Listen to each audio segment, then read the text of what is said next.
3 பெண்கள் தனக்கு ரொம்பவே அழகான பையன்தான் வேணும்னு ரொம்ப நாள் தவம் இருக்கிறாங்க.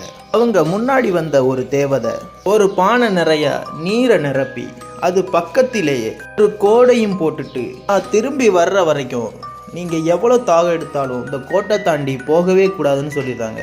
முதல் பெண் ஒரே வாரத்துல தாகம் தாங்காம அவங்க பேச்ச மீறி கோட்டை தாண்டி போயிருந்தாங்க. கோட்டை தாண்டின அடுத்த செகண்டே மணமேடையில் இருக்கிறாங்க. அந்த மணமேடையில் அவன் பக்கத்தில் ஒரு அழகே இல்லாத ஒரு ஆண்மகன் கூட அவங்களுக்கு திருமணம் நடக்குது. இரண்டாவது பெண் 2வது வாரத்திலேயே தாகம் தாங்காம கோட்டை தாண்டிடுதா. அதே மாதிரியே இன்னொரு மணமேடைக்கு போயிருதா. அவள் பக்கத்திலேயே ரொம்பவே அழகு இல்லாதவன் மாப்பிள்ளையாக இருக்கிறான். 3வது பெண் ரொம்பவே கஷ்டப்பட்டு 1 மாதம் வரைக்கும் இருக்கிறார். திரும்பி வந்த தேவதை நீ விரும்பிய மாதிரியே அழகான பையன் கூட உனக்கு திருமணம் நடக்கும்னு சொல்லிடுது. அடுத்த செகண்டே